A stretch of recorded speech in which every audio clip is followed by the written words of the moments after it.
Because I'm a functioning alcoholic, like a normal person.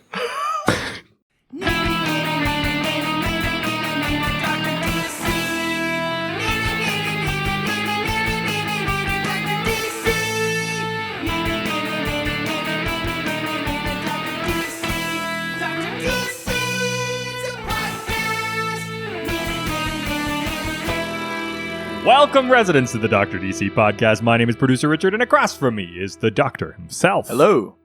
Each week, we talk about the weird and wonderful world of DC while fielding questions from listeners just like yourself. That's right. That's right. We've got a review. Hey! Yeah, we've got a review right now. Oh my god. Yeah, we got a 5-star review. Sam Elliott? That's right. 5-star review. Silverado. Didn't you do that for one review? Where it like came from Texas or something? Yeah, I did one with Sam Elliott for sure, yeah. Damn it, Hyde. Yeah. Well, he was on the ranch show. Oh, I've never watched that. With Damn it, Kelso and Hyde. Are they playing the same characters? No. Oh, okay. I was like, is the ranch a sequel to that 70s show? That would be incredible. But no, I just didn't bother learning their names. Yeah. That show got like 5 seasons. Danny Masterson and Ashton Kutcher. Yeah. Mm-hmm. I learned sorry, the ranch has 5 seasons? It just finished. Who is watching it? Middle of the United States, I guess. Good God. Josh, are you watching the ranch? Is it big where you are? That's a good question. Yeah. No, I just found out about the Mila Kunis thing on that 70s show. What? How she lied about her age she to get on 14? The show? Yeah. Ooh. I thought. Oh, was she that young? She was 14. I thought she was 16. I thought it was just off by a couple of years. No, she was. Oh, that's so much worse. 14. That's so much worse. Mm-hmm. I didn't mean to say it like that. My mouth was just full. Oh, Jesus. You picked the wrong time to sound thirsty. Yeah. She was 14. To be fair, we're eating spessatine. Oh, man. We're eating spessatine. We're having white wine. Don't double check your podcatcher. It's not Docmas 2018. Our last episode went so well. We're trying to recapture magic from previous years. Well, you know, we got to balance it out. It went too well, I would say, last week. So let's bring it back down to where we're comfortable. Let's not set expectations. Don't forget what podcast you're listening to. We can't set expectations too high. Yeah, just like every other episode, it's going to start with heavy breathing and eating.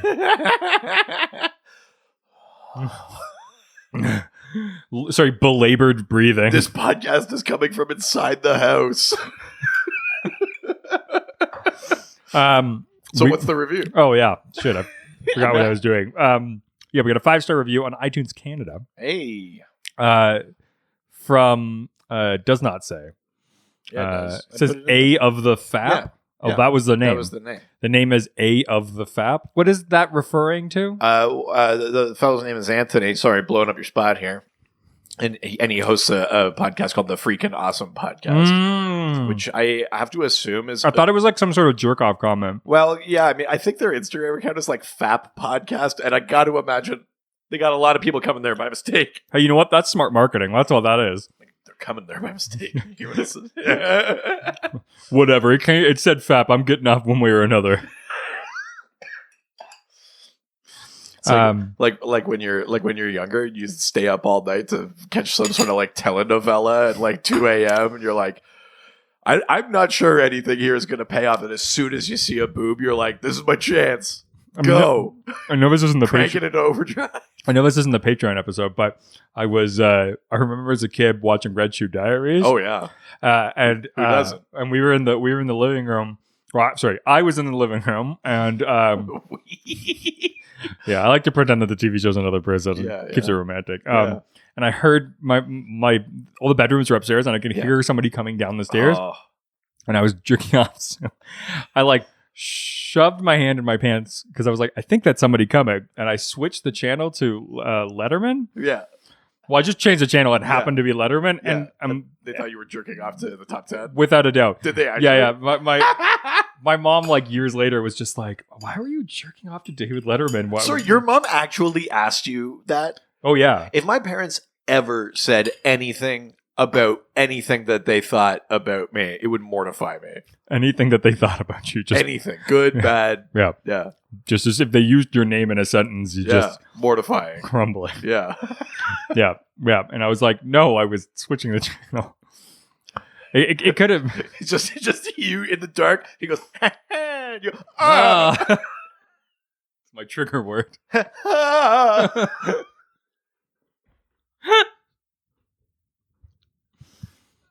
Yeah.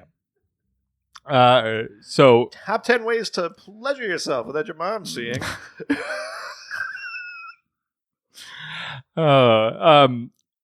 A says, "Oh yeah.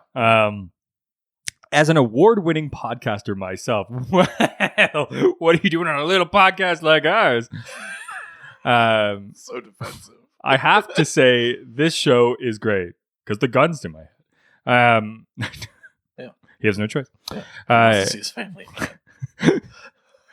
We have the clues. He could have saved them. Not only does the doctor have his finger on the pulse and other places, 2 fingers, finger and a thumb, of the DC world, but his charming back and forth with producer Richard. Yeah. I mean, I like to think of it as sexual tension, but sure. Yeah. Because I'm trying to charm the pants on you. It's been 165 episodes of Will They, Won't They? And little did they know, they did multiple times. Not since Rachel and Ross have people been kept on the edge of their seats this way. Ross Elcool. They have such an easy and natural flow to their show. It's like sitting and having a beer with your best friends. Or white wine. The Dr. DC podcast is the first podcast I listen to every week, and they have enough back episodes to keep you enjoying day after day for months to come. Yeah, for like about 100 episodes you can go back. Yeah. Yeah. That's it. And that's it. They don't go back further. No, we don't look. We tried this weird thing where we didn't record any episodes for the first 65. We did it like those old comics where they were like, let's just start it at issue to convince people that it's been running. I know you're going to see other episodes, but I promise you, they're empty. There's no podcast there. Yeah. Don't do it. Please God, don't do it. Yes. So we got some news. Ooh. Look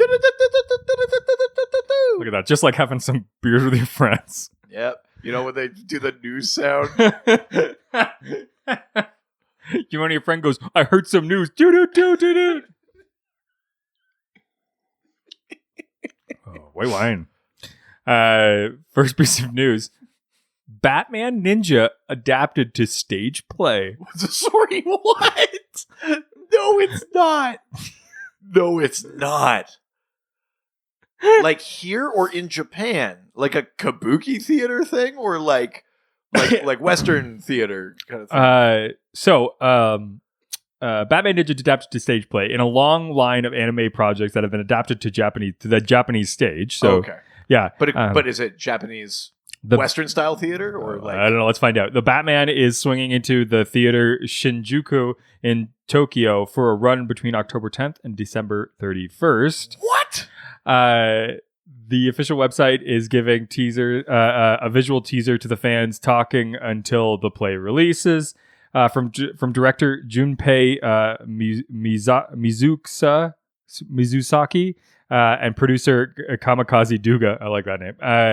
The Dark Knight Ninja will be produced by Office Endless in order to battle Samurai Joker on the live stage for 2.5 month run on the Tokyo theaters. Holy shit. How do you even do that on stage? The ending alone. I know, like all of those like pagodas and stuff becoming like the giant mechs. It'll be like Lion King, you know, where they had all like that puppetry to be all the animals and stuff. Or like going to see War Horse, but instead of being like a nice little horse, it's going to be like a giant Joker bot or something. Yeah, I can't imagine going to the theater to watch Batman. That's outrageous. I mean, I love it. But that's outrageous. Yeah, there's no live shots yet. It's all just the anime. Holy shit. I don't know if we have any listeners in Japan or planning on going to Japan, but get to this play. Fuck. Get a program. Don't take pictures during the play. Watch the play. Yes. Be respectful. But get a program. Talk to and wait at the stage doors. Yeah. Tell the actors how much you loved it. Talk to them a little bit. Tell us everything you can. Everything. We will put you on the podcast. Yeah. My God. That's what? I mean, that's news made for me. Yeah. I can't believe that. I want to know everything. I need to know more. Batman Ninja stage play. It's incredible. Wow. I can't wait until the Canadian Opera Company does Final Crisis. Wow! At least it beats the snuff Batman, the long Halloween I've been watching. Yeah.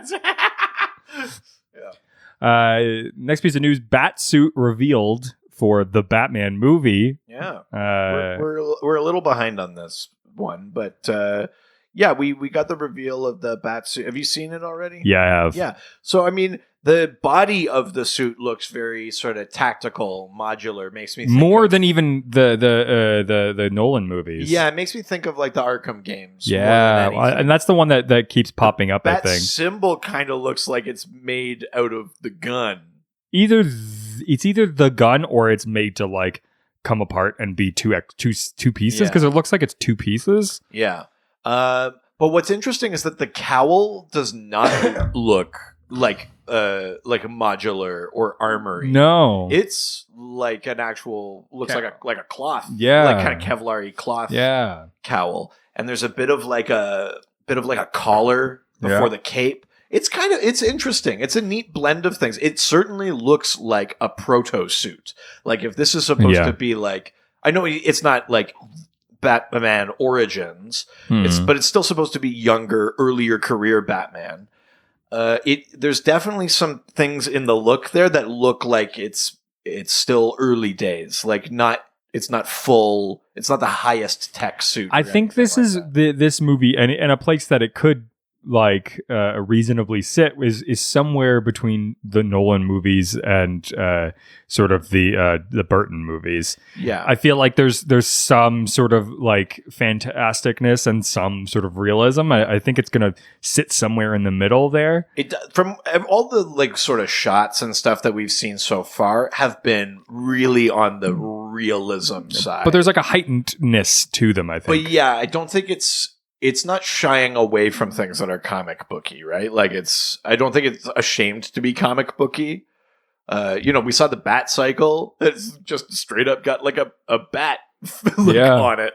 There's, so yeah, I'm interested. The shots are clearly from, Scotland where they, we had that news a while ago where they were going to be filming there. Well, it's interesting because that deep red lighting, I'm wondering if that's giving any sort of nod towards the tone of the movie potentially. Oh, maybe. I'm getting a lot of the Daredevil season 1 feels from this. Yeah, that's fair. Yeah. I hope that, that's the thing that I think. Who are our main villains? We got the Riddler in there. We've got Penguin in there. And then some supporting ones, like Mad Hatter is supposed to be in this one. We know Catwoman's in here. We could easily be playing into all the noir kind of stuff. Yeah, yeah. But I hope we get some fighting that's similar to that Daredevil season 1 stuff. As far as Batman goes, the best fighting we've seen out of Batman is still Batman v Superman. Affleck, yeah, for sure. No one has done it like that. And I still think that I liked it, but it was still a little too quick for me. I never really felt the way that Daredevil did for me, which you could still really see what was going on. Right. I think they did a lot of the sort of very fantastic, fast stuff that it's scary and it's cool and it's like a bat and it's I liked what they were doing, but I would love to see something that's a little bit more martial arts based and you could really see the fight technique. A little bit more Matrix. At the actual martial arts. Yeah. That's the stuff that I would really, I think that's the one thing that I'm that'd be pretty cool. Yeah, if we get to, there's a thing that they haven't really done before, so I think there's an opportunity there, but yeah, that'd be neat. I'm excited for it. I am too. Yeah. Next piece of news, another thing we're a little bit behind on, but Dan DiDio is leaving DC Comics as co-publisher. Yeah. Oh, he's out. He's gone. Hell yeah. I am not unhappy by this because I think Dan DiDio is constantly saying bullshit stuff. Listen, if you go back through through the records, I've not been shy about my criticisms of DiDio. For sure. And I don't take any of it back. But the counterweight to that is the sort of outpouring from the creators that worked with him. Yeah. Who basically said that, like, you know, like, yeah, maybe. Like, someone like Scott Snyder wrote, like Dan and I fought like about stuff. Yeah. Like they did not always agree. Yeah. You know, Dan DiDio is sort of famous for, you know, these kind of knee-jerky, like Flashpoint was just supposed to be a story in the Flash comic. Yeah. And then DiDio was like, this is our chance. Make it an event. We're going to reboot everything. We're going to cancel every title and reissue it. And that was the New 52. And like, that's not the only time he did that. Yeah. Very famously, it was sort of kind of knee-jerky, almost last-minute, wedging events, making writers have to force things to tie into other things, which I think from an artistic perspective is not great. No. That being said, the outpouring that sort of seen online since his departure really indicates that he's a guy that whether or not you agree with what you agree with what he did, he loved comics and character. Like if you look at the stuff he like wrote, the actual like comic contributions, it was Challengers of the Unknown, Forever People, Metal Men. Yeah, like he loved like Phantom Stranger, like deep cut characters. He dug like the weird corners of the world. He like very much supported, you know, sort of off-kilter projects or, you know, things like that. Like he was on at least an individual basis with various creators and that very supportive, very into new ideas and that sort of thing. You know, I'm not going to pretend like I would do a good job of balancing the business side of comics with the narrative story sort of fan side of it. I don't think I would. But in conversations I've had with other people, I think my ultimate thought on Dan DiDio now is that I don't think I ever necessarily disagreed with his ideas. I think he was bad at executing them. Yeah. You know what I mean? Like I don't think I hate in principle any of them. I don't hate the New 52. I mean, even just in execution, I don't fully hate the New 52 at all. There's lots of stuff I love in that. And I like the idea of starting fresh, a new jumping on point. There was just was lot it of executed well? No. Green Lantern just kept going. The continuity just kept carried on. Same with Batman. What happened to the Titans? A lot of things got dropped. It wasn't done well, but the idea of it, I dug. You know, like there's some interesting, innovative thinking in there that just never got fully executed. And I mean, I think that's maybe his ultimate legacy at DC was like a guy who cared a lot and never had enough time or never planned it far in advance. And never steered away from an opportunity to talk about what he was thinking. Well, yeah, but I mean, that's all. I mean, he was also constantly being asked. For sure. But yes. I mean, what's going to be interesting is like, but where do we go? I said it last episode. This 5G thing, I hate its execution. I don't hate the idea of moving on from old characters, but there's a way to do it naturally, where Bruce retires, or like there's a way to get there. And the way to get there was like not doing the New 52, basically, but letting them actually age out and stuff. I really hate that it's being wedged in because between Snyder's Justice League and Doomsday Clock from Jeff Johns, we just got finally a reconciliation of pre and post Flashpoint timelines. Yeah. They were like, this is how it works. And now we're getting this whole new thing. So I think it'd be interesting to see, like, I think we're too deep in for them to just cancel 5G. Well, no. So it would be interesting to see, like, do they just put it out because it was kind of in progress and then forget about it and sweep it under the rug? Do they go whole hog? Do they commit? Like, I just don't know what to expect at this point. I don't know what's happening now. What do you think about that bullshit about if 5G doesn't go well, AT&T is just going to shut down DC Comics? I mean, what a stupid thing to say.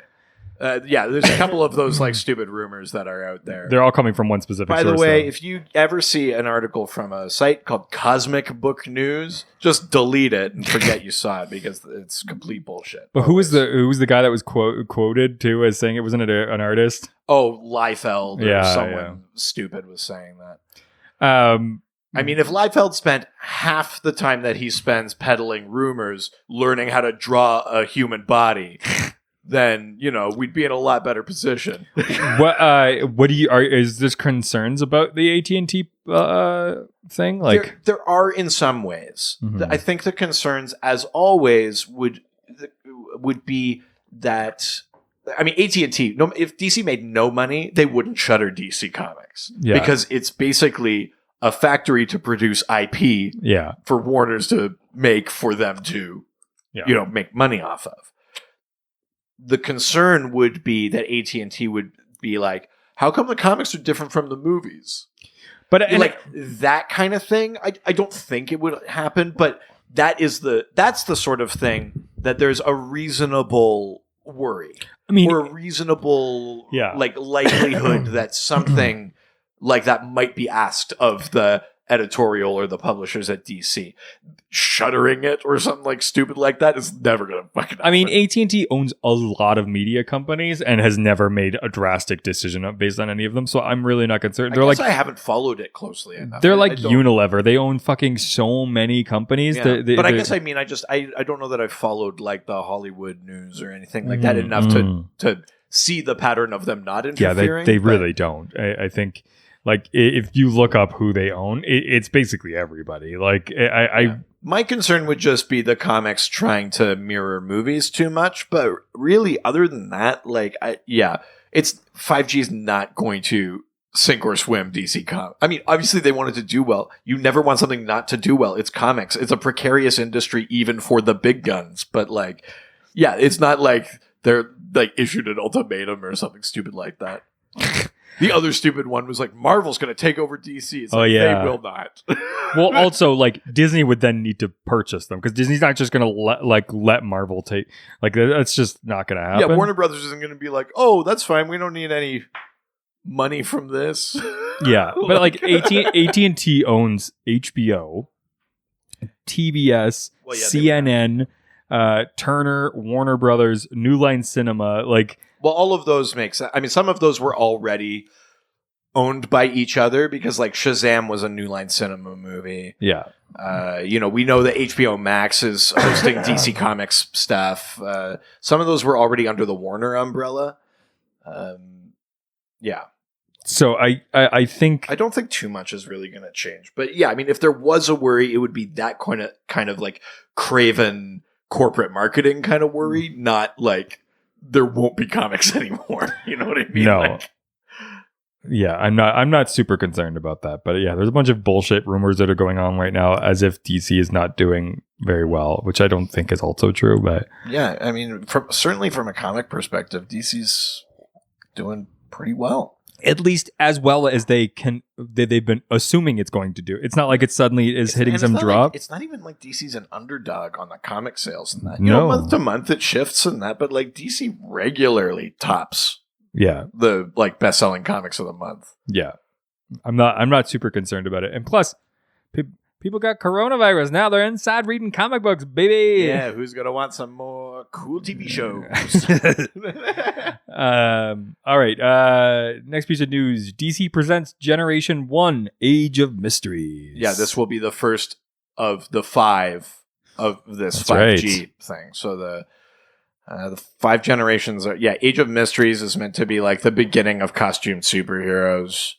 There's the Age of Heroes, I think, which is meant to be like the Silver Age, like where the Justice League comes in, susucceeds the. So these Justice just like Society. Little like mini series. Is that the idea? I think they're just one shots. They're supposed to set up what this timeline is.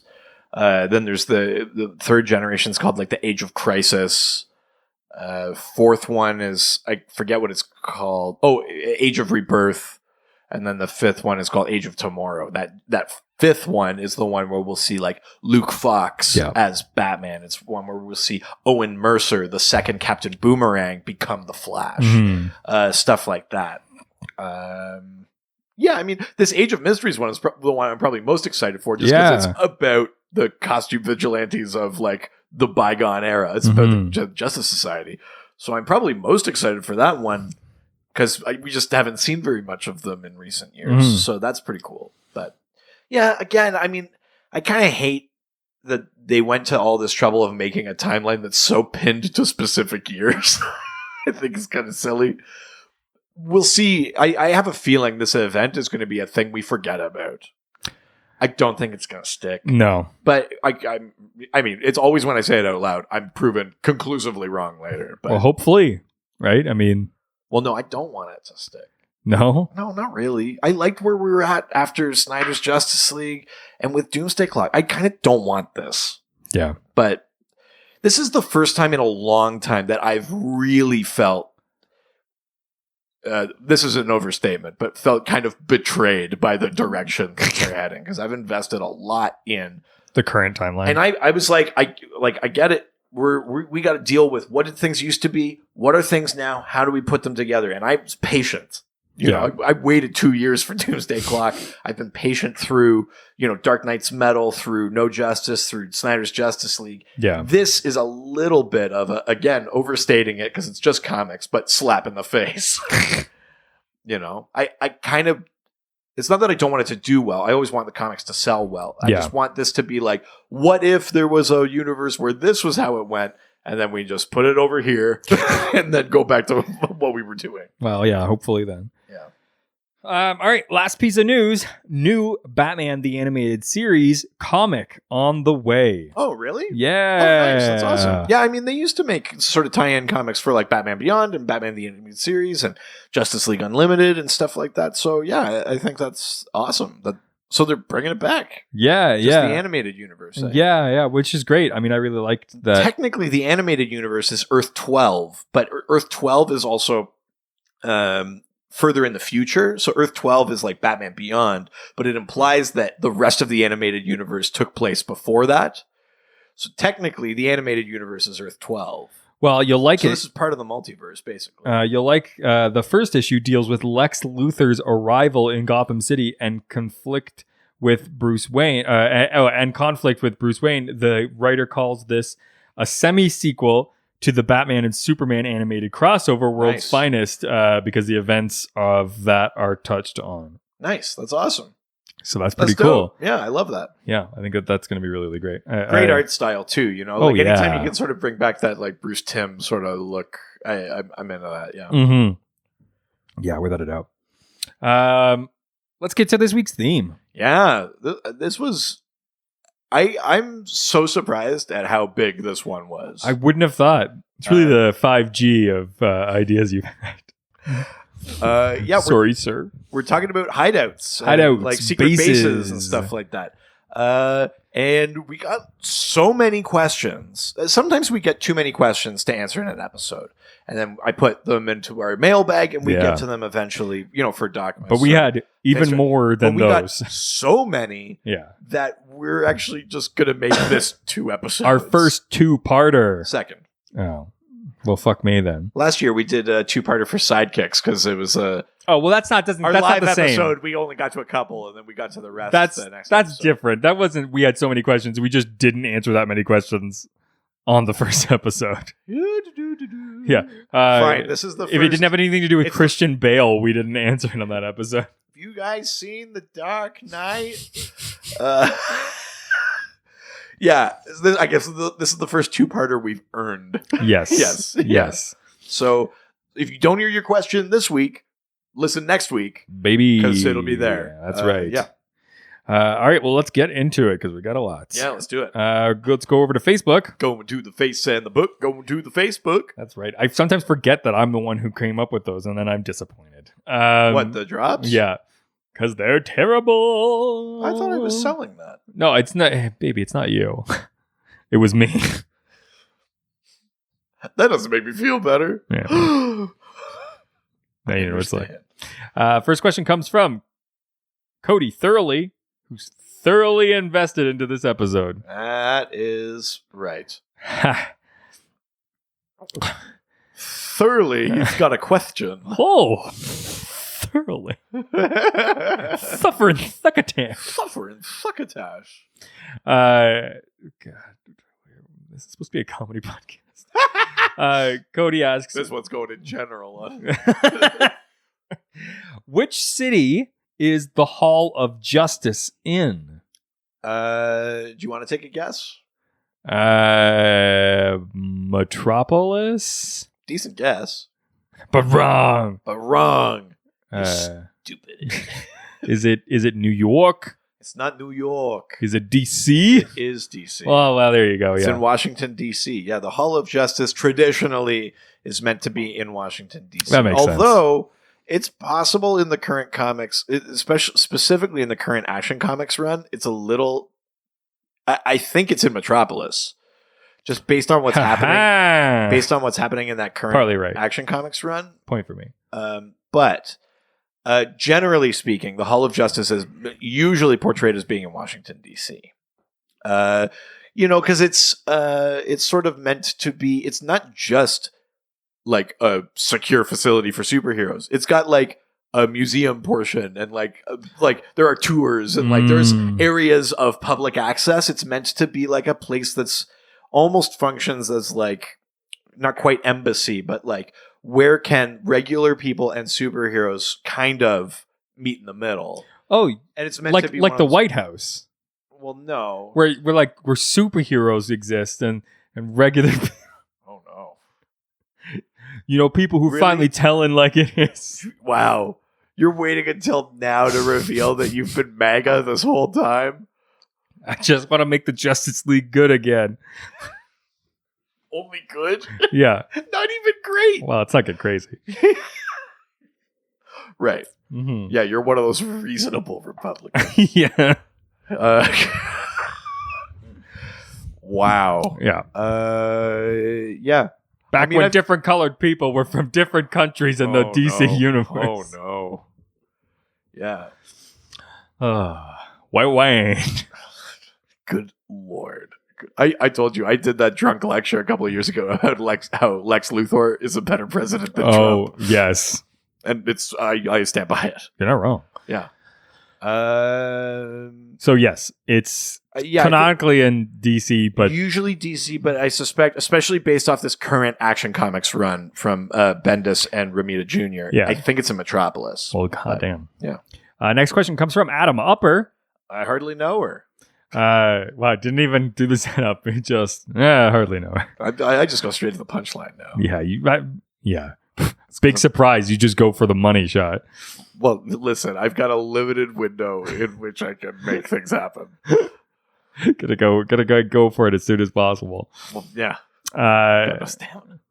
Adam asks, is there a hero/villain that doesn't have a solid/fixed hideout/lair? Right. A lot of goddamn real liberal with those slashes there, Upper. Don't you know we're in a recession? Yeah.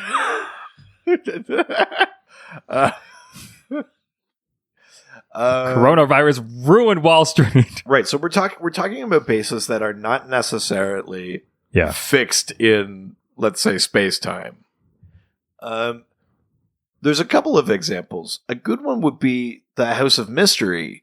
It's where it's Constantine / the Justice League. Whoa, fucking easy. Throwing those slashes around. Oh, I'm sorry. Jesus.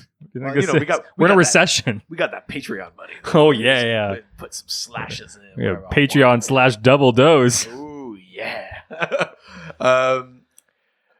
So Constantine, or like the sort of original version of the Justice League Dark, they used the House of Mystery as their sort of base. The House of Mystery exists between planes of existence. It can show up anywhere. It can fly and float and transcend space-time and like realms of heaven and hell and stuff like that. Heaven and hell. So that's one that's not in a fixed position at all. I mean, there's one that technically has a fixed position, but you could, via magic, access it from elsewhere if you were powerful enough or had access. And it's the Tower of Fate. The Tower of Fate is physically, when it connects to our plane of existence, it often manifests in Salem, Massachusetts. Yeah, I wonder why. I like how DC, by like referencing Salem, is like, oh, but they were right to burn all of us. They legitimately were witches. They're like unintentionally being like, oh, they had the right idea. Yeah. It was not mistaken identity. These people were witches. Yeah. So the Tower of Fate, again, is one of these ones that magically exists, sort of out of phase with our plane of existence. But it does tend to plop down in Salem, Massachusetts, though. Yeah. If you were Dr. Fate, you could access it from just about anywhere. Let's see. Any like pocket dimensions? Yeah. Well, I mean, yeah. So let's. The Oblivion Bar is the bar that the magic community has access to. Often in times of like crisis or turmoil, that's like their bunker. They go to this bar that's, again, sort of a pocket dimension. The Oblivion Bar was for a long time run by a guy called Nightmaster, until the Batman Who Laughs put a sword through his head. Jesus. Put his own sword through his head. Talk about the Knife Master. Oh. Now it's run by Bobo, the detective chimp. Yes. Blue Devil used to be a bouncer there. Because why not? Sure. Yeah, so the Oblivion Bar, you'd see that in like Shadow Pact, Justice League Dark, stuff like that. That's definitely it's another pocket dimension, not necessarily a fixed point.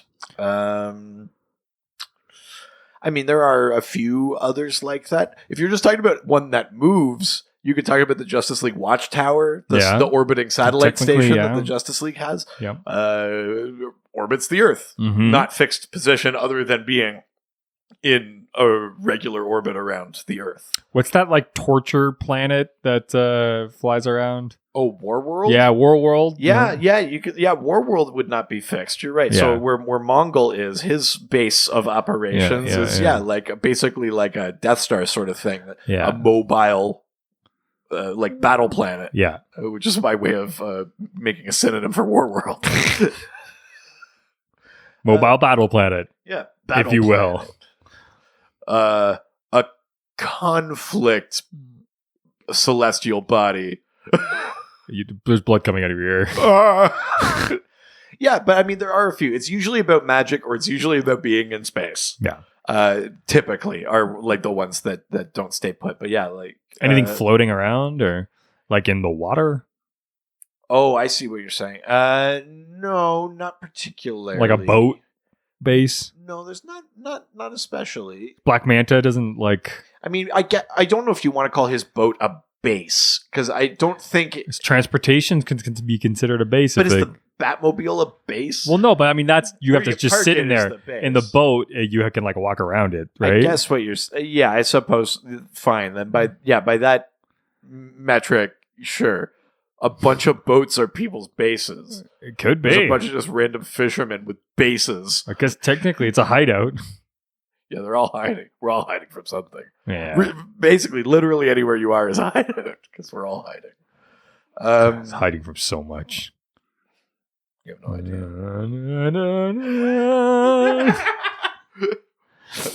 I'm here to pick up for mommy. Let's go to the next question. Comes from Chad Bokelman. Bokel. It's been a while. We haven't done that in a while. It's been a while. Have not been a while since we did that. Chad asks, how do you feel about the Green Lanterns having a base of operations? Headquarters on Oa makes sense, of course, but what about sector houses? How about the individual lantern having their own spot on their own planet? They're realistically in charge of a sector. Should they be putting down roots on any one planet? Right. Well, let's tie it to the previous question. Yeah. So Oa was destroyed, and the Green Lantern Corps based itself on Mogo. Yeah. Mogo is a living planet, a sentient planet that is a member of the Green Lantern Corps. So that's another example of a base that is mobile. Mogo doesn't just orbit a sun. Mogo can move through the universe. Yeah. Yeah, I mean, having a base, a central base for the Green Lantern Corps always made sense. You know, whether it's Oa or Mogo or whatever, a place where they keep the science cells, like their prison, basically. Yeah. A place where the main Green Lantern Central Battery is, a place that is defensible, where like they can't be, or theoretically, where they can't be assaulted, or even though it's constantly assaulted. I mean, if you think of them as cops, it does also make a certain amount of sense for them to have a sector house. It didn't make sense back in the days where it was one lantern per sector, because like, why do you need a precinct base just for yourself? Yeah. You might as well just live on your own planet and then go to other places. But yeah, I mean, I think it would be, I mean, not that the Green Lantern Corps has always been great at like dodging politically dicey sort of propositions, but I think it's politically bad. It's bad optics for the Green Lanterns to put a sector house on a planet. That's, you know what I mean? Like it's different. It's different than Cops on Earth, where you put your precinct like in a neighborhood. That's just what you have to do. But if you're already in space, you can just float it in space. You know what I mean? Like, you don't have to be on a planet. That's not a restriction the way it is on Earth, where you have to put it somewhere, right? Yeah. So I think the idea of having a sector house on a planet it's bad optics, which is not, like I said, new territory for the Green Lantern Corps. Do you think the Green Lantern Corps has to wear chest cams? Yeah. Actually, I do. He's carrying a yellow ring. No, I'm not. Here's the thing with the Green Lantern Corps that, again, makes them different from cops, is that the Green Lantern... They're self-regulated? Well, I mean, that, but the Green Lantern Corps is generally portrayed as a bunch of noble heroes who are misdirected by their superiors. While I won't say that that's necessarily not the case with cops, cops have a different problem. I've got cops in my family and stuff like that too, but cops have a different problem. Yeah. Where there's like a slew of bad apples. There's not really, to the same extent, that problem in the Green Lantern Corps. Well, yeah, if they're bad in the Green Lantern Corps, they ended up just usually going into another corps. Yeah, actually, yes. Yeah. That's exactly right. The great thing about the crooked Green Lanterns is that you just become yellow lanterns. They just put on a different color and you know who they are. Yeah, exactly. Which would make our world a lot easier. Yeah. Well, I mean, that's what they're asking of the people, so. Oh no. Jesus. What? Too real for you? Let it not be said that we shy away from the hard topics. Yeah, that's right. Yeah. Our nuanced views on cops are based on Green Lantern comics. Yeah, did I answer that? I think so. Sector houses make okay sense, but don't put them on a planet. That just looks bad. Yeah. Let's leave Facebook and head on over to Twitter. Touch Twitter. I think Gryffindor is the best sector house. 50 points to the 98th precinct. First question comes from MadSeb77. Hey. Who asks, question, is the swamp really the most obvious place for the Legion of Doom to hide their skull-looking lair? Or was Snake Mountain or an Egyptian pyramid or an active volcano not available on the docket? Hashtag Iron Joker. Right. So we're calling out the fact that the Legion of Doom's headquarters, the Hall of Doom, being in a swamp is pretty like it's exactly where you would expect to find something evil, I think. Yes. Shy of those places that they already said. Snake Mountain, volcano. Well, this is the thing. Yeah. Like, you could put it in any one of those sort of like typical Bondian kind of locations, right? Yeah, I mean, it's funny because the Hall of Justice is meant to be this very public, very shining, accessible place, which is usually why it's in a place like DC or Metropolis or something like that. And the Legion of Doom's headquarters is like, we cannot be found. What's the one place no one looks? The Bayou. Oh, yeah, you can't find them bad guys in that bayou. Yeah, going out on a fan boat, found the Legion of Doom headquarters. That's right, yeah. You can't get back them gators. So. Oh, snick. Oh, yeah. Yeah, you get too close, them together, they go snickety, and you go, oh no, Wolverine, what you doing out of here? That's not the right place. You should be in a different dimension. And he'd be like, no, I'm here to stop you, you know. And he'd be like, whoa, but Wolverine, this ain't no Marvel. You gotta be careful now. You're gonna get hurt now. You gotta be careful now. You walking into the wrong places. The Wolverine ain't no protected down here. The Canada ain't evil. I mean, that was incredible. Well, you know. I'm just as sly as a catfish on his birthday. Yeah, Cajun Wolverine versus the Legion of Doom. I like it. I always kind of dug that, like that it's not just like in the Arctic or like at the bottom of the sea or something. It's like actively horrible to get there. Yeah. Even being there, even them are not enjoying themselves. Likely, yeah. Well, there's a Robot Chicken sketch where it's a bunch of villains showing up, and Scarecrow is like. He like falls off a rocket. He's like, "Oh, I'm just wearing burlap. This is gonna wick all the way up." He's just like, I got a case of trench foot that's gone halfway up my ass. That's really funny. It's a pretty good bit actually. That's really funny. But yeah, Legion of Doom in the swamp is sort of a classic location. That was from that Super Friends cartoon. It's from the comics. It's a pretty. The Legion of Doom's headquarters though has a long history of being mobile. It can like sort of rocket up and leave when called upon. Oh yeah, it's got lots of stuff going on. It's too kite shy of an air show. I tell you what. Thank you. Next question comes from JJ Martian. Not sure who that is.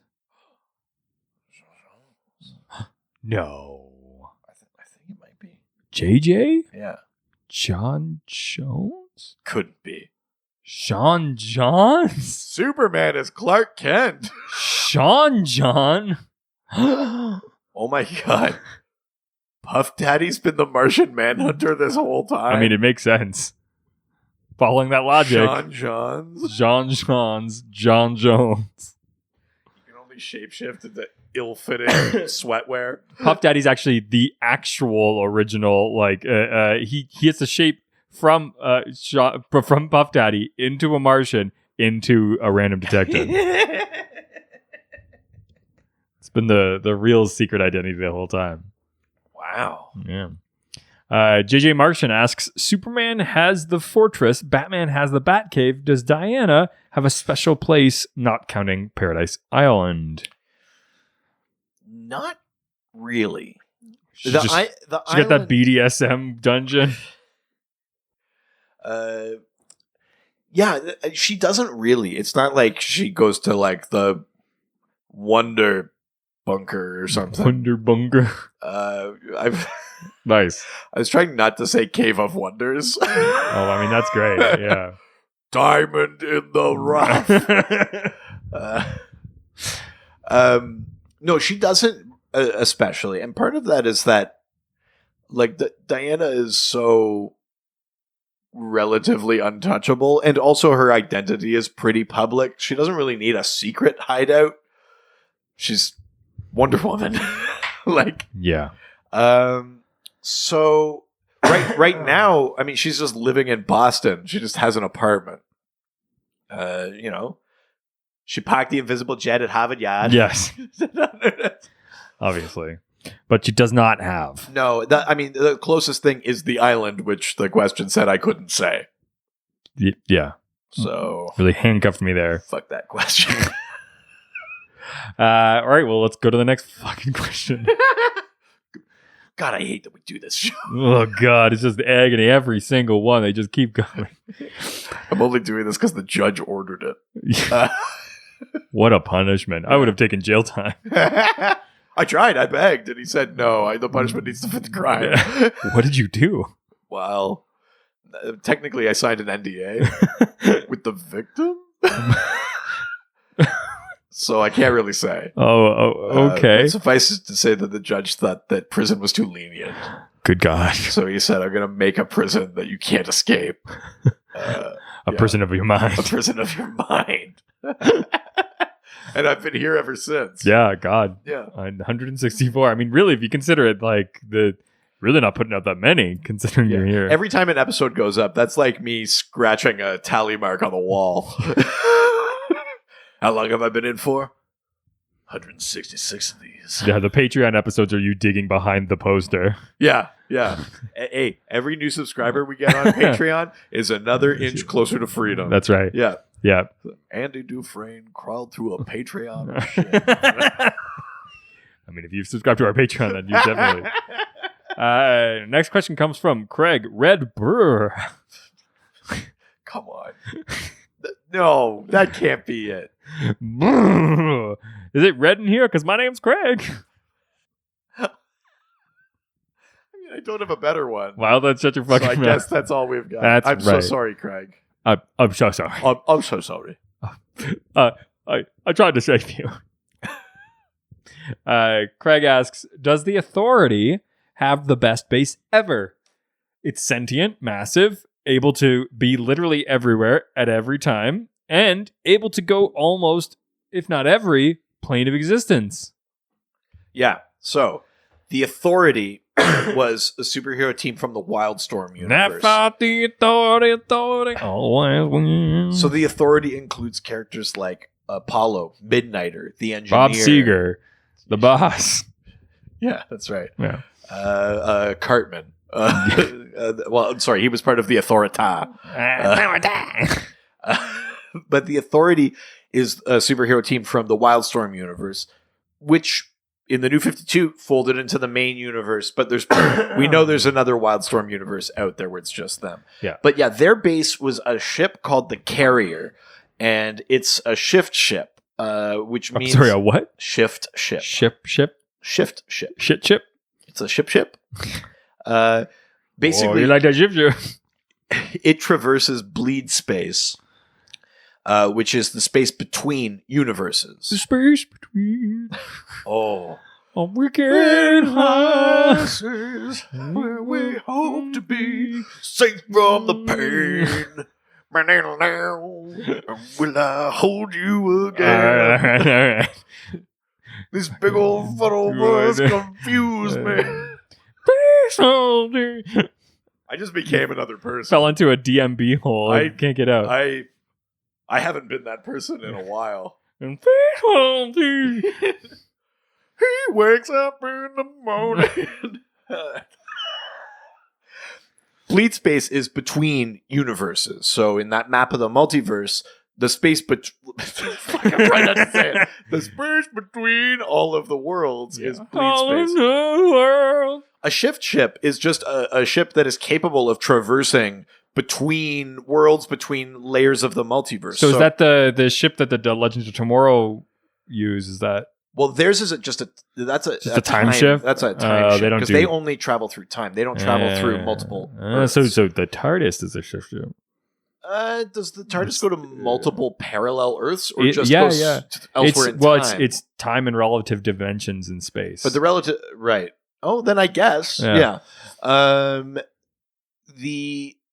Ultima Thule, the ship that the Monitor, Nick Suoken. There is no Monitor. There is only Ultima Thule. The Ultima Thule is a shift ship. That so any ship that can work its through different aspects of the multiverse counts as that. But the Carrier that the Authority have is one of those. So because of that, it can enter any multiversal world at any point. So this ship could literally show up anywhere. And because it exists outside regular space-time, it can also show up any when. Oh. Well, damn. Yeah. And it's sentient. Jesus. It's a pretty crazy base to have. I mean, again, to tie back to the first question, this is another very mobile base that I deliberately didn't mention because I knew that we were coming up to this one. Would you say that this is the greatest one? It's pretty dope. Yeah. It's pretty damn cool. I mean, yeah, magic can do different things than science can, but like, it's got to be the Carrier. The Carrier is the coolest base. Really? Wow. It could be anywhere at any time. Yeah, that sounds pretty fucking cool. It knows what it's doing. Yeah. And you're along for the sounds ride. like the TARDIS. It sounds like they're just ripping off the TARDIS. It's sentient. How dare you? Oh, the other fun thing about the Carrier is that it's stuck looking like a police call box.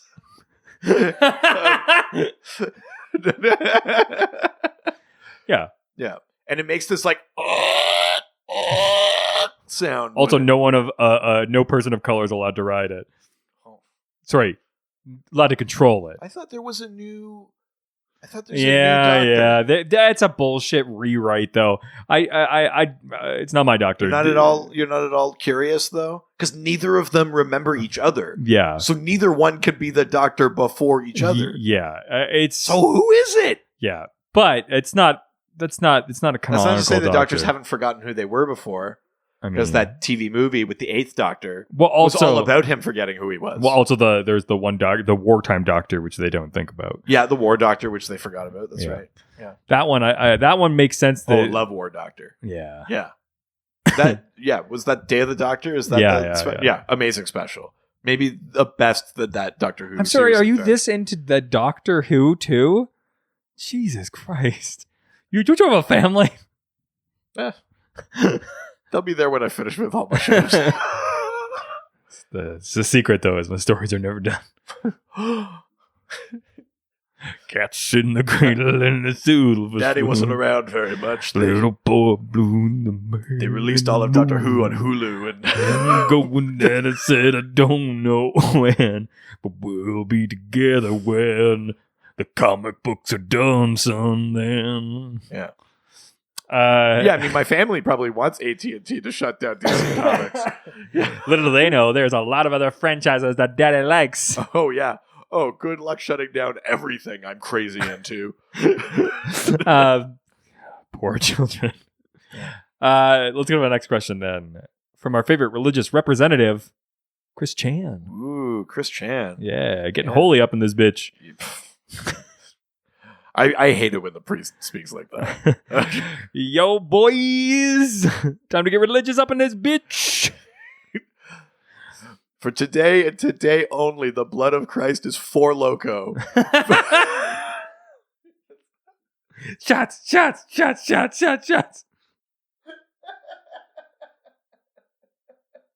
Really skeezing on this for loco right now, bitches. Oh, me and my boy JC. What does Chris ask? Chris asks, 1, give me your Property Brothers / Love It or List It home reno ideas for a DC hero. Ooh.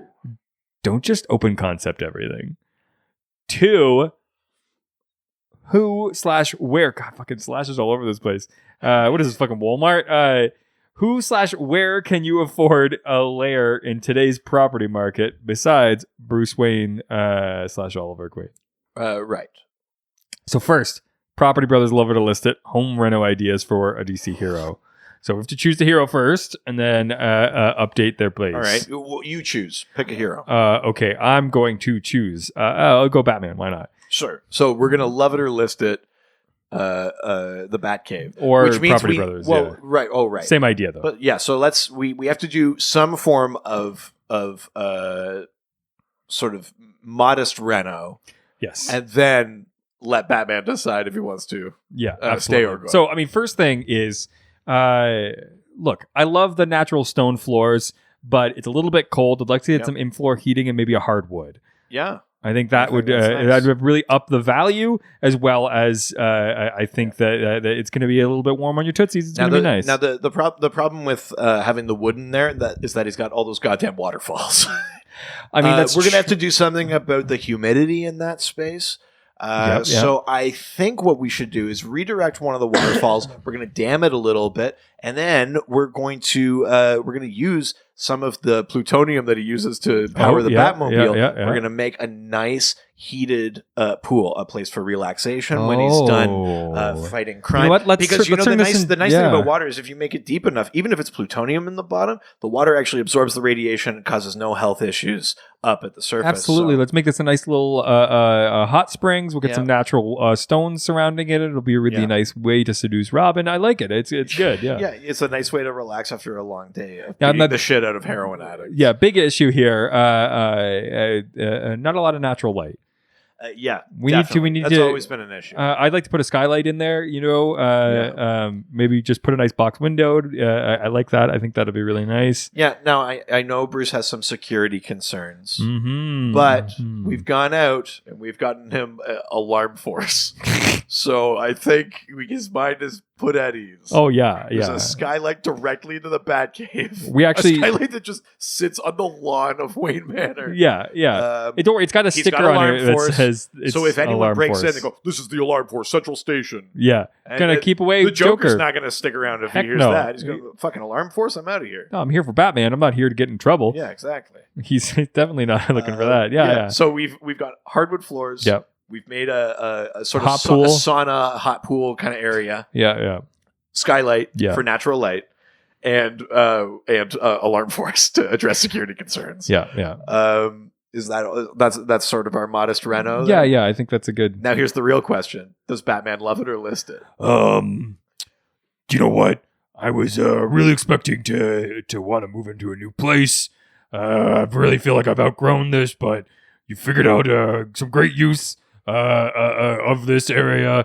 I really like what you've done. I'm going to love it. Yeah. I'd be lying if I wasn't a little bit disappointed that none of the renovations addressed my primary concern, which is the amount of bat shit I have to mop up. But you know what, Master Wayne, he feels at home here. There's sentimental value here. So many dead orphans buried beneath these floors, now covered by hardwood. Wow. What an insane question. I love that. Yeah, that's what wonderful. Was the second part of this? The second part of that question was who/where could you afford a lair in today's property market besides Bruce Wayne and Oliver Queen? Oh, right. In the DC universe, you could definitely afford it in Hub City. That place is a fucking dump. Hub City's pretty dire. Or anywhere near Black Lightning. Oh, Suicide Slum. Yeah, Suicide Slum. Well, Black Lightning now lives in Cleveland. Because it rocks? Yeah. All the little girls. What's the fucking song? What? the song. I just remember Cleveland Rocks bit. They do the Drew Carey show. They do the something twist or something. Yeah. Yeah. I mean, if we're talking about in a major center still, like a Star City or a Metropolis or something like that, it's sort of outrageous even that like Lois and Clark are able to afford their apartment there. I mean, yeah. Metropolis prices are pretty outrageous. I think you need to be at least a sort of... I mean, Gotham's probably still you have pretty to be affordable. At least like you have to be at least like a Barbara Gordon, Dick Grayson wealth to afford a place. Because I think that look, Batman doesn't really... To afford a place like worth having, that isn't just like a storage unit or something. I think Gotham's still pretty beat up. I guess. I think my concern with Gotham is that who's going to insure you in Gotham, right? Like that's... Yeah, like you're sort of rolling the dice with your money there, I think. That's true. Yeah. I mean, you're not wrong. Underwater, I mean, that's always affordable. I think Central City is probably still okay. Yeah. It's a big city, but it's not as big as Gotham or Metropolis. But have you been to Vancouver? I mean, Port City. Sorry? I said, have you been to Vancouver? I mean, that Central City? Yeah. No, thank you. Yeah. That place is really expensive. It's really just because all the people from Metropolis came over and bought up all the property, but... We are not subbing in Metropolis for that. Well, I don't know what you're talking about. For what? Next question. All right, well, let's leave Twitter and head on over to Instagram. Now we're going to Instagram, take some questions and answer them. Answer them. Why did you keep snapping even though you defied the time signature? Because I'm into polyrhythms, all right, motherfucker? Yeah. Sign up on our Patreon and listen to that producer Richard behind the music episode that we did. Yeah. Hell yeah. Well, first question comes from ABC. Brooks. It's easy as 1, 2, 3. Brooks. It's easy as do, re, mi. Brooks. ABC. Brooks. 1, 2, 3. Brooks. ABC Brooks now. Brooks. Brooks. Brooks. Brooks. Brooks. Brooks. Brooks. Brooks. Brooks. Brooks. I'm looking at the Brooks in the mirror. ABC. I'm asking him to Brooks is Brooks. Brooks. Brooks. You've been hit by AB. You've been Struck by BC. Smooth Brooks.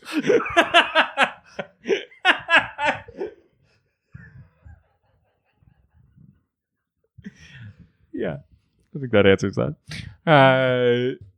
Oh yeah, did he have a question? Oh. Or did he just put his name in? Yeah, he just put his name. No, ABC Brooks asks, we see both the Hall of Doom and the Hall of Justice take flight in Snyder's Justice League number 36. Which one is your favorite flying fortress? Right. So in this Snyder run on Justice League, I talked a little bit about it before, but basically like the fate of the multiverse is at stake. Ugh. You all right? Yeah. Oh. Just got a chest cold still. Oh, jeez. The fate of the multiverse is at stake. The Legion of Doom is literally trying to bend the multiverse towards doom, towards selfishness and greed and evil. And the Justice League is trying to keep hope and justice and compassion ignited. And the final sort of big battle is like Perpetua and Apex Lex. So that's the Lex Luthor that was turned into that sort of Apex Predator that's both human and Martian. He like absorbed the Martian Manhunter into himself. Man, my uncle is one hell of an apex predator. Oh no. The top of his game. God damn it. You fucking monster. So He had a hideout too. Right in plain This sight. panel move. So Apex Lex, Perpetua, and this army of these Apex Predators basically line up against the Justice League, all of the heroes, the Teen Titans, the Justice Society, the Justice League 1 million, the Justice Legion Alpha, I should say, all of them. And it's like the battle for the soul of the multiverse. And over the Legion's army is the floating Hall of Doom with, lasers and rockets and stuff. And Batman inside of the Hall of Justice basically reveals that when they built the Hall of Justice, they built it out of this like impossibly light material, and like the clamps come off and the Hall of Justice floats up. And so there's basically these two floating bases and their armies below. It's a pretty dope spread. It's pretty cool. I'm going to try and find it while I'm talking about it actually, because it's pretty cool.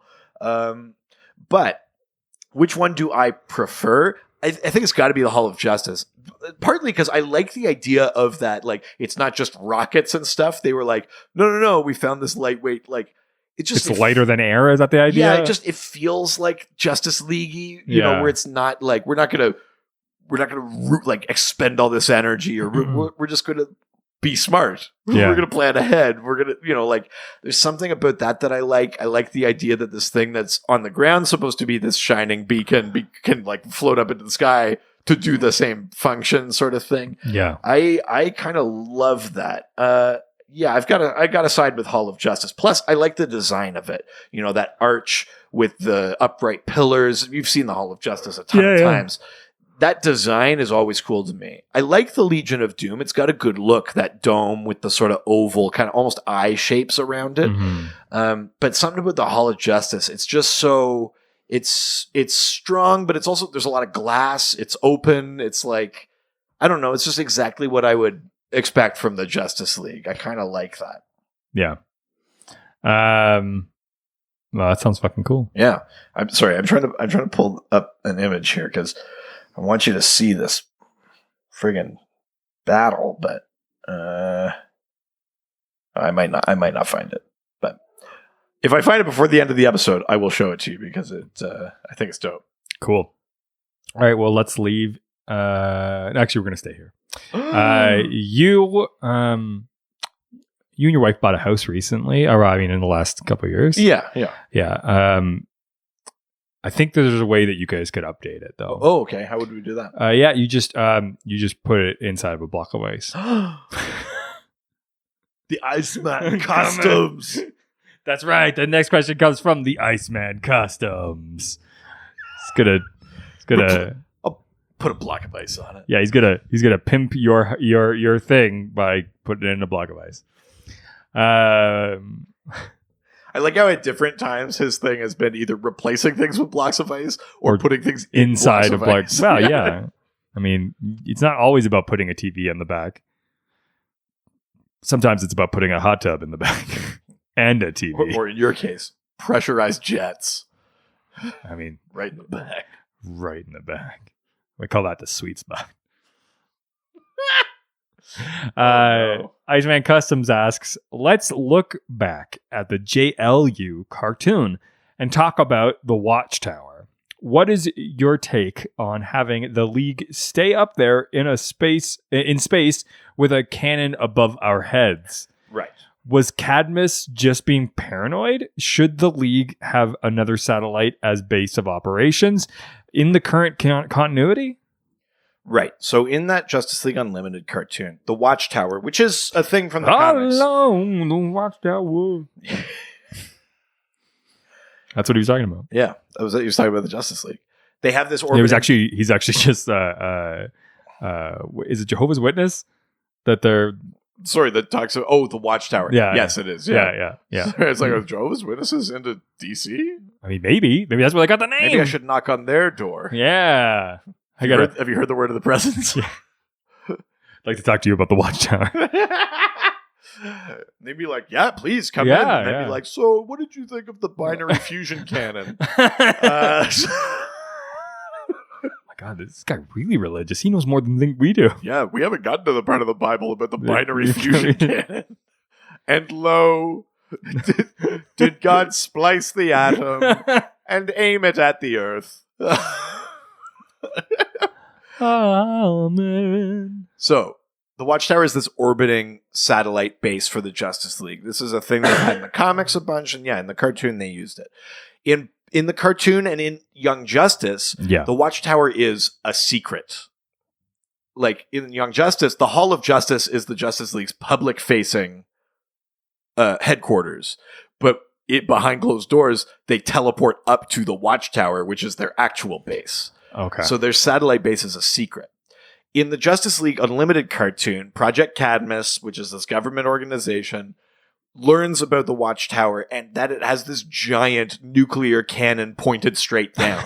Now, the Justice League use it to fight like the what do they call it? The Dark Heart and some other things like that were too powerful for them. Like, they use it for good, but the government rightly is like, what the fuck does the Justice League have?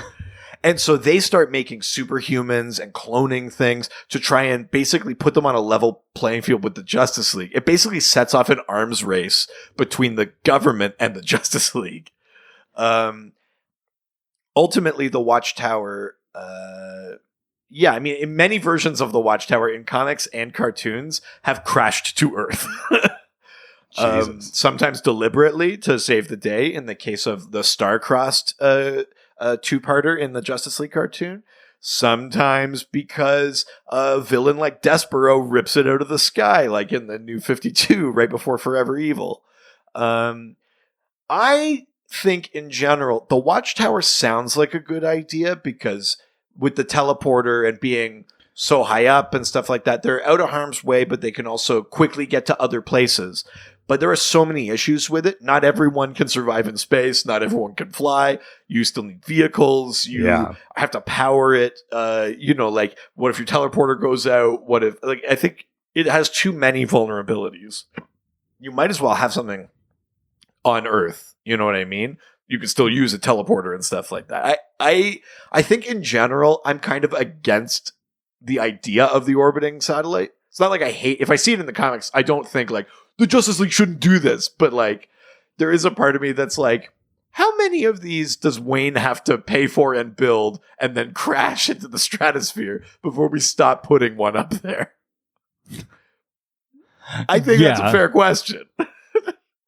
I found the picture I wanted to show you. Oh, okay. Of the Legion of Doom versus the Hall of Justice with their armies underneath. The resolution's not great, but this is... Oh my God. Right?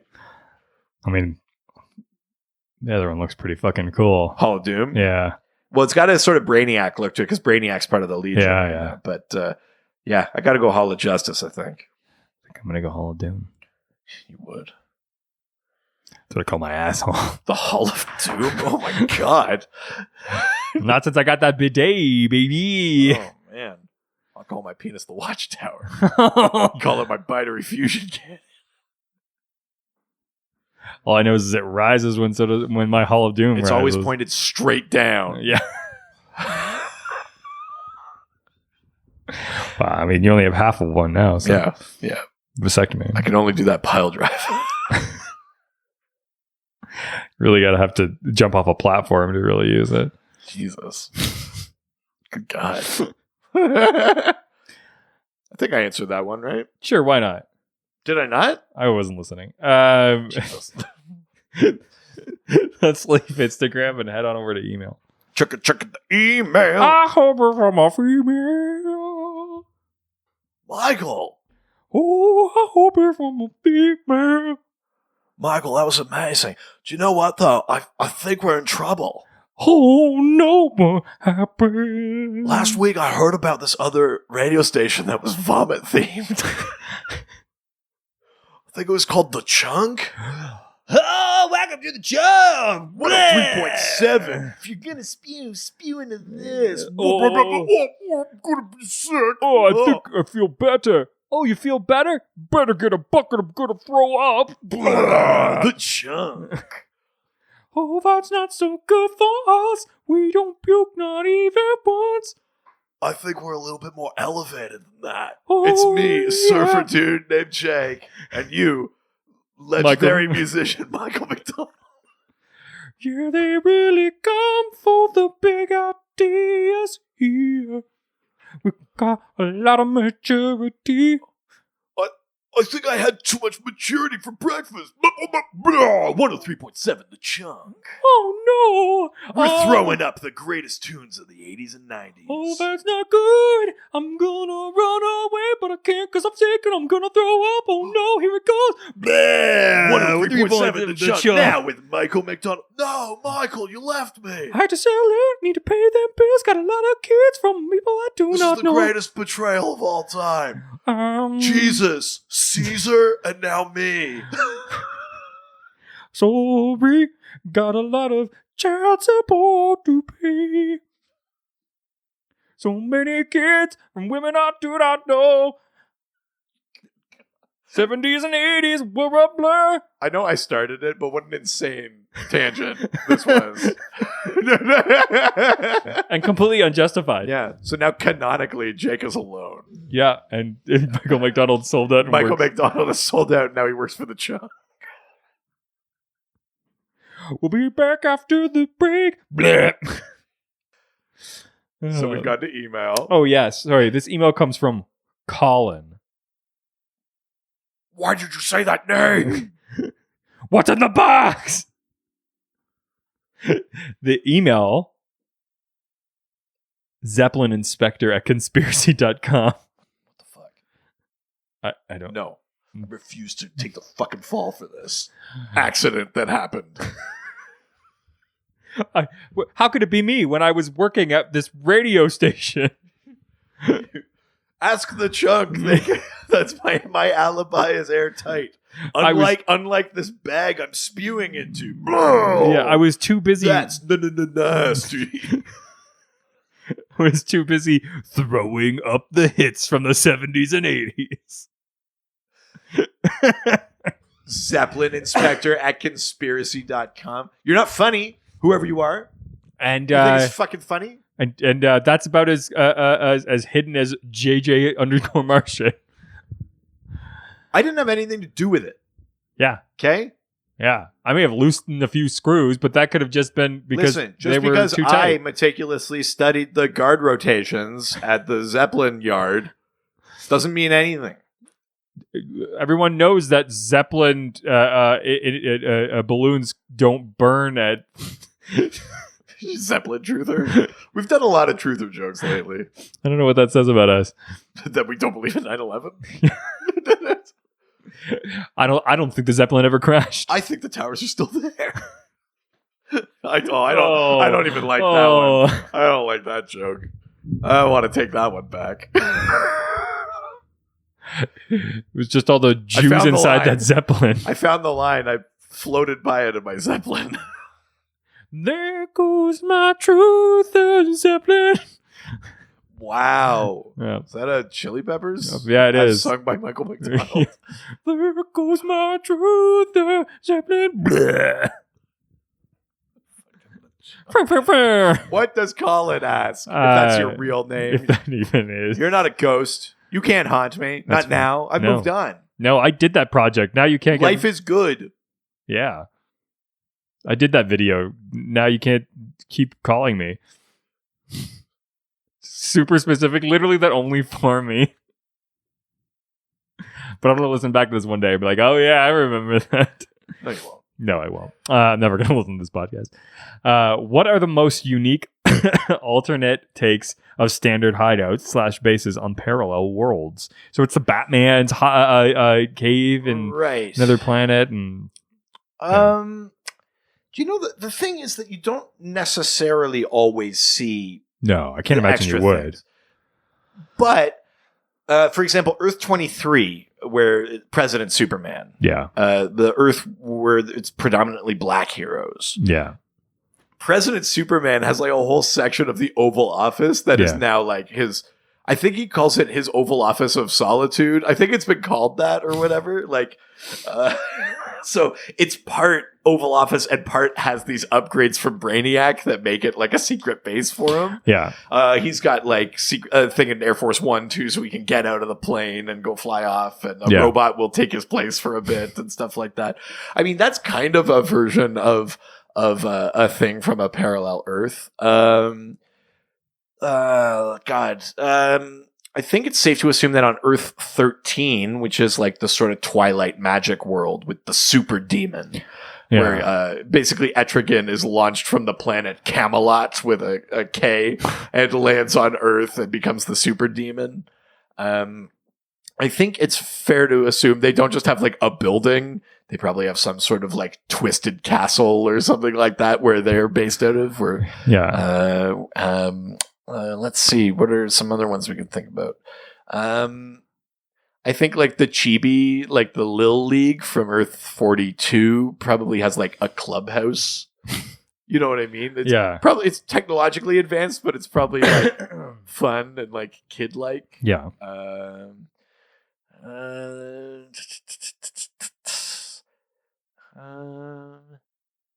Yeah, I don't know that we necessarily see a bunch of those bases. I think we could infer things. Like, you know, Earth 7 and 8 are the Marvel pastiche worlds. So there must be versions of like the Baxter Building or the Helicarrier or like things like that on those Earths. I think that's fair to assume.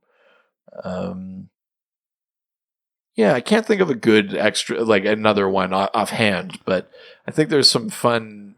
Certainly, if we got to spend more time on any of these worlds, I think it would be fun to explore some of those things. But typically, they don't go that far. No, not really. You're not spending enough time there. Like it's usually because the battle has moved there, so you're outside. You're not like in the base planning. Or if you're in the base and it's a multiverse story, you might be in the House of Heroes at the center of the multiverse, sort of outside all of the different parallel Earths. Or on the Ultima Thule or something like that. You're not necessarily in someone's base on that world. I think is usually what ends up happening. Yeah.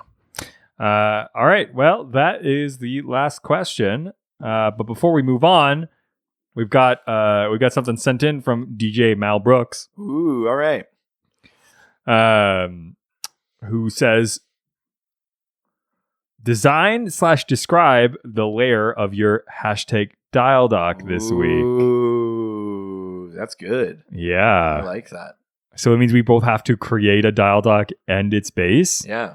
Good. You see how I'm not sweating? Yeah. Do you already have one? I have one. You son of a bitch. I'm mostly making it up as I go, but I feel pretty good about it. I mean, that's how you make love. I can't imagine that wouldn't be the way that you do everything else. You would know. You don't make love with me. Yeah, I make do. Like, as you like to say, you just want to pound it out, bud. Give me your fucking dial down. My feelings are hurt. So mine is called Junkaroo. Good God, that's what you call me in bed. Yeah, get this big junkaroo. Got a lot of junker in that roo. Junkaroo is like a giant kangaroo. Yeah. That basically like has access to a warehouse full of junk. That's the junkaroo's base. So before any mission, like this warehouse is. I like to think of it as like everything people didn't order from Amazon. Whatever's left is basically in this warehouse. So it's not necessarily the most useful thing, but there's so much in there that Junkaroo can MacGyver things together to make the tools that he needs for any particular situation. Yeah. So the Junkaroo is, like a giant sort of humanoid kangaroo, sort of like Warriors of Virtue style. But has access to this warehouse called the junk trunk. And the junk trunk can be accessed via any garbage can. You can open up any garbage can and port to the junk trunk and then combine these sort of useless items into like a tool that you could use for your mission. Wow. Yeah. Okay. That's Junkaroo. Jesus. Do you know they're bringing back Dunkaroos? What did they go? Yeah. When was the last time you saw a Dunkaroo? Well, I don't know. I'm an adult. Yeah. It's a great thing about being adult. Looking for them for so long. Yeah. They're bringing it back. Yeah, great. I needed that news. Cookies and icing. Yeah. You know, it'll really like round out your diet. Yeah. Rounding is my problem. Hey, you're in shape. Round's a shape. My character's name is Premier Pal. Premier Pal? Yeah. And they have the ability to... Is this because you're friends with the Premier? Not it's Premier Pal. It's Premier Pal. Okay, Premier Pal. Okay, it's all about the emphasis. Sorry. Okay. Is the ability to take any objects and make it the best version of whatever that thing is. Ooh, okay. I like that. Yeah. But they're also a shitty YouTube star. Of course. And they live in the paparazzi palace. Okay. So just a house made of cameras? Exactly. Yeah. Especially in the bathroom. It's the Big Brother house. Except for there's just one person living in there. Yeah. Constantly rolling. Yeah. All right. So their house is just full of cameras that live feed out. Yeah, exactly. So it's not secret. It's just a base. Yeah, it's just the base. Right. And they're called Premier Pal. So they can make anything the best version of itself. Yeah. I could really use a Premier Pal. Yeah, except for them because they're so shitty. Well, but they can make me the best version of myself. Yeah. They just give you cocaine. Yo, shut the fuck up. I'm gonna keep feeding that info and like just proving that your thoughts are right until you eventually like submit. That's gonna be Docmas 4. We're just doing cocaine this year. Yeah. Okay. It's the shortest Docmas ever. Yeah. If you want to submit your dial docs or give us cocaine, either way, it's gonna be snowing this Christmas. Yeah. Use the hashtag White Christmas. Oh no. Good God. Yep. Well, that's our doc. Yeah, the 12th episode would be 5 minutes long. Yeah. Be like, I read the whole book. Here's what it is. Read the whole book. It was great. Thanks for seeing it. Bye. Here's a gift. Don't open it now. I gotta go. Yeah. I ate it on the way. I'm sorry. Those were good dial docs. Yeah. Sure. And sorry, why is their base just cameras? Because they're all a shitty YouTube star. Oh, right, because they're a shitty YouTube star. Right, yeah. Right. Yeah. Gotcha. Yeah. All right. Well, that was our dial docs. Love to hear yours. Please, yeah. Send us your dialect using the hashtag dialdoc. Or, I mean, you can't send us a question for next week because we're doing the second part. You sent us so many. Thank you for that. Yeah. I didn't mean for that to sound sarcastic. Actually, thank you for that. Yeah, thanks for that. Thank you for that. Oh, God, I'm drowning in your questions. Fucking dorks. Yeah, you rub all your questions all over my body. Yeah, I just Scrooge McDucked my way into all your questions. Just like Chum, I just go head first. Right in the chum. But you can also just talk with us on the chum in the bucket, try to get down the chum in the bucket. Nice. Wow, it's been a while. Yeah, crab bucket. Chaos. Yeah, it's been so long since I was in a Cineplex Odeon in the early 2000s. Yeah, Toronto in 2002. Yeah. That's literally a joke for Stump. Use that hashtag or just talk with us online through our various social media platforms, such as our Facebook, Dr. DC Podcast, Twitter, at Dr. DC, Instagram, Dr. DC Podcast, email, drdcpodcast@gmail.com. of course, our subreddit, r/Dr_DC /Gone Wild. The duck phone is, of course, open. 208-917-3238. We haven't gotten a call in a while. Give us a call. Yeah. I'm on the phone late at night. Our operators are waiting for you. Got all this chum and don't know what to do with it. Yeah. Shrek Morrison needs some sweet release. Oh, God. Hits isn't chum. It's just mud. Yeah. I'll give you the mud bath. Multi-dimensional it's mud a rejuvenating mask, donkey. Gonna fill you with so much mud you turned into a Green Lantern. Oh my God. Good God. Not only can you talk to us online, but you can also buy our merch. On our website. drdcpodcast.ca or .com. Don't forget to give us those 5-star reviews. Yeah, we are at like 71. Oh, did you count recently? Yeah. So we're on our way to 100, and just last week we finally came up with what we were going to do. If we reach 100 reviews, we will make a mini series, Lord of the Rings. That's right. I don't know how many episodes it's going to be, but yeah, but we'll do it. We'll do it. So get on that. And if you want some extra, speaking of the Lord of the Rings, if you want some more extra content, you can get it by giving us some money. That's right. Patreon.com/DrDC. We've got 2 different levels. At the $5 level, the Silver Age, you get a full bonus episode every week. It's called the Double Dose. We geek out about stuff DC and not DC related. Mm-hmm. And it's a good place to like learn too much about us. Yeah, like this week's. Yeah. And then for just $2 more, so $7 a month, you get the Double Dose, of course, but then you also get the prescribed reading. It's a video episode about a book I'm currently reading. You get to help vote on episode themes. You get to help pick reading assignments. You get a merch discount, all sorts of fun What's stuff. great is that we live in the middle of nowhere, so there's no spoilers because we're always weeks behind. That's true, yeah. Yeah. Lots of time to catch up. Yeah, that's true. So just go to patreon.com/DrDC. That's right. Is that it? Yeah. I think that's it, yeah. Yeah, wow, shit. I'm sorry this wasn't as good as last week. Thank you for all of your kind comments about last week's episode, but now we don't feel good about ourselves. Yeah. We realized that there's been a piece missing, and that was quality content. He got too quiet. Edit point. Keep that silence in, baby. That's the sound of our depression creeping up on us. That's this week. Hello, darkness, my old friend. I mean, you and Darkness are roommates at this point. Oh, yeah. You've married Darkness a long time. We're bosom buddies. You were born into it. Molded by it. Yeah. Not really what he meant, but yeah. Ciao, ciao. Adios. They always fight for what is right.